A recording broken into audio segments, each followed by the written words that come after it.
वो दिन भी याद है जब थकान से हार जाता था। आज पसीना ही मेरी पहचान बन जाता है। मंजिल अभी बाकी है, सफर अभी जारी है। फैट से फिट तक की कहानी रोज को खुद लिख रहा हूँ। 5:30 बज रहे हैं और जिम पूरा खाली है। जिम पूरा खाली है, देख सकते हैं। लोग पूछते हैं कि फैट लॉस कैसे किया। एक्चुअल रीजन ये है कि जब सब सो रहे हैं तब मेहनत करनी है। अकेले लगे रहना है तो ही आप अचीव कर पाओगे जो आपका गोल है। तो नमस्ते और सत श्री अकाल दोस्तों। द फिटनेस एजल के 6 ब्लॉग में आपका स्वागत है। तो आज मैं आपको बताऊंगा कि मेरे साथ क्या होता था जब मैंने जिम स्टार्टिंग में स्टार्ट किया। स्टार्टिंग में जैसे ही मैंने जिम जाने का सोचा कि हाँ मैं जिम जाया करूँगा, तो क्या होता था, कोई ना कोई छुट्टी आ जाती थी, या मैं ये सोचता था कि हाँ इस दिन यहाँ घूमने जाऊँगा, वहाँ घूमने जाऊँगा, इस दिन रेस्ट करूँगा, तो मैं लग ही नहीं पा रहा था स्टार्टिंग में जिम। तो फिर उसके बाद जब मैंने जिम गया तो 1 महीने की मैंने फ़ीस दी। उसके बाद कई सारी मेंबरशिप्स होती हैं, आपको पता है, 1 महीना, 6 महीना, 1 साल, तो अलग अलग होती है मेंबरशिप्स, हर एक जिम के ऊपर डिपेंड करता है। तो क्या होता था, मैंने 1 मंथ की मेंबरशिप ली, उसके बाद 3-4 दिन गया, उसके बाद मेरी बॉडी पेन बहुत ज़्यादा हुई, क्योंकि मसल रिकवरी के लिए स्टार्टिंग में बहुत ज़्यादा पेन होता ही है। जब हम कभी भी, कितने भी हम प्रोफेशनल हों, अगर हम जिम में एक सर्टेन टाइम पीरियड के लिए छोड़ते हैं, चाहे वो 1 महीने के लिए छोड़ें या 1.5-2 महीने के लिए छोड़ें, 1 साल के लिए छोड़ दें, तो जब हम उसको रिज्यूम करते हैं तो हमारी बॉडी में पेन होता है। स्टार्टिंग के 1 हफ्ते हम, बंदा ये सोचता है कि हाँ भाई अब तो दर्द हो रहा है, मैं नहीं जाऊँगा।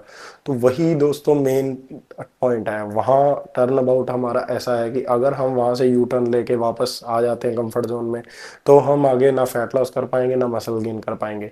तो ये चीज़ से रिकवर होने में मेरे को फिजिकल से ज़्यादा मेंटल स्टेबिलिटी की बहुत ज़्यादा ज़रूरत थी। मेंटली मुझे वो चीज़ चाहिए थी कि हाँ मुझे अपने दिमाग को समझाना पड़ेगा कि ये दर्द बॉडी के लिए अच्छा है और तुम्हें ये अचीव करना ही पड़ेगा, कुछ भी करके तुम्हें जिम जाना ही पड़ेगा। तो स्टार्टिंग में जब मैं जिम गया तो चलो मैंने अपना मन मान के किसी तरह जिम तो चला गया। उसके बाद वहाँ पे मैं देखता हूँ कि हाँ मेरे को सब देख के कोई ना कोई गाइड गाइड गाइड ही करे जा रहा है। हाँ आपको यार इतने टाइम भागना चाहिए, इतने टाइम स्प्रिंट करना चाहिए, इतने टाइम आपको रनिंग करनी चाहिए, वॉक करना चाहिए, आपको तो जिम की ज़रूरत ही नहीं है, आप वो वैसे ही क्रॉस कंट्री करा करो।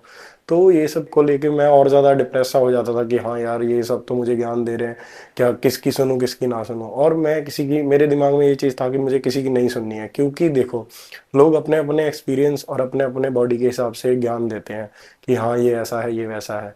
तो मैंने अपना मन बांधा हुआ था कि मुझे करना क्या, वो मेरे क्लैरिटी थी, तो इसलिए मैं अपना वेट ट्रेनिंग पे फोकस करता रहा। मैं ना रनिंग करता था, क्योंकि देखिए जब आप 108 किलो के होते हैं तो रनिंग करना आपके लिए उतना ही मुश्किल है कि मतलब जितना आप शेर को हाथ से पकड़ना, उतना ही मुश्किल आपको रनिंग करना लगेगा। क्योंकि आप भागने जाओगे तो आपकी सांस इतनी ज़्यादा फूल जाएगी और आपके जो इंटरनल ऑर्गन्स हैं, आपके हार्ट के ऊपर भी बहुत ज़्यादा लोड आएगा, क्योंकि आप कुछ करते ही नहीं। ऐसे 108 किलो के आप ऐसे ही थोड़ी हो गए, या 120 किलो, अलग अलग वेट्स होते हैं लोगों के। मैं तो 108 किलो का था। तो लोग मुझे बोलते थे कि हाँ ट्रेडमिल पे रनिंग करा कर, तुझे जिम की ज़रूरत नहीं है, तू क्रॉस कंट्री करा कर, तू डेली वॉक करा कर, रनिंग करा कर, स्प्रिंट करा कर। तो किसी की सुनता नहीं था मैं, क्योंकि मुझे पता था कि मेरी बॉडी है, मैं जानता हूँ कि मेरा डेली का स्केड्यूल क्या है और मुझे क्या क्या करना है। ये करना है, इस टाइम कपड़े धोने हैं, इस टाइम जिम जाना है, इस टाइम खाना बनाना है, इस टाइम अपना बैग पैक करना है कल के लिए, और यूनिफॉर्म आयनिंग वगैरह जो भी, वॉशिंग आयनिंग सब करके रेडी करके रखना है नेक्स्ट डे के लिए, शूज़ पॉलिश करके रखने हैं।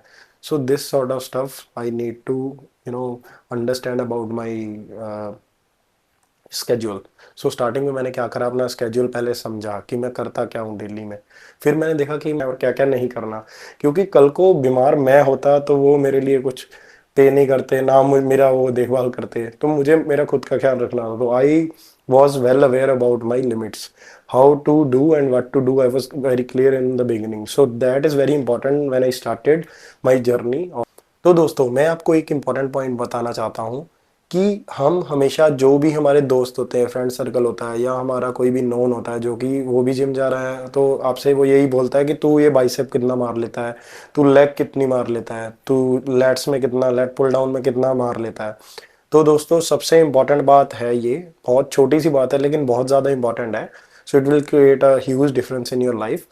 Never go on anybody's sayings. अगर कोई बोल रहा है कि हाँ तू इतना उठा लेता है, ये तो बहुत कम है, तू और ज़्यादा उठा, सो आपने वो कभी नहीं करना है, आपने अपनी चीज़ वो कभी नहीं करनी है। आपको अपनी लिमिट देखनी है, आपका फिजिक देखना है और आपका अल्टीमेट गोल क्या है, आपको वो देखना है। हमें याद रखिए दोस्तों, तेज भागने वाले घोड़े नहीं बनना है, हमें लंबी रेस के घोड़े बनना है। तो दोस्तों ये एक इंपॉर्टेंट पॉइंट था।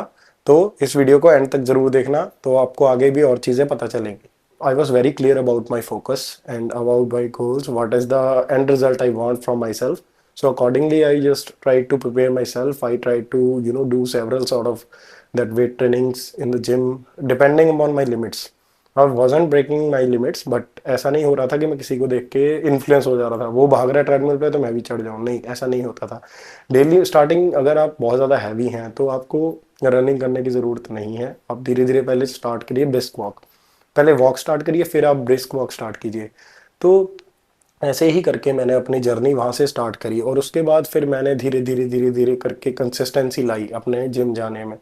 फिर दर्द होता था लेकिन मैं सोचता था कि हाँ आज जाऊँगा तो कम हो जाएगा, आज जाऊँगा तो कम हो जाएगा, ऐसा करके पहले एक वीक तो दर्द रहा। उसके बाद फिर मैंने कंटिन्यूस अपना करा। जैसे ही 8वां 9वां दिन आया तो दर्द धीरे धीरे धीरे धीरे कम होने लग गया, तो मेरे को और अच्छा लगने लग गया। फिर जैसे ही ये कंसिस्टेंसी मैंने मेंटेन करी 1 1.5 2 महीने तक, और डाइट भी अपना स्टार्ट कर दिया लेना कि हाँ मुझे ये चीज़ें कट करनी है, बाहर का मोमोज फ्राइड फूड ये सब चीज़ें नहीं खानी है। तो वो सब कट करने से मेरा मोराल बिल्डअप होता गया। तो मोराल बिल्डअप होने से मैं धीरे धीरे धीरे धीरे करके स्टेप बाय स्टेप आगे बढ़ता गया। तो आज आपके सामने हूँ दोस्तों। तो चलिए दोस्तों, आज के लिए इतना ही। मैं आपको यही कहना चाहूँगा, last but not the least, you should be well aware about your limits and you should never break your limits, but you need to keep the consistency up to the mark so that you can achieve your goals. So चलिए दोस्तों, अगली videos में जानते हैं कि हमें कौन से दिन कौन सी एक्सरसाइज करनी चाहिए डिपेंडिंग अपॉन योर बॉडी। सो चलिए दोस्तों, मिलते हैं अगली व्लॉग्स में। नमस्ते और सत श्री अकाल दोस्तों।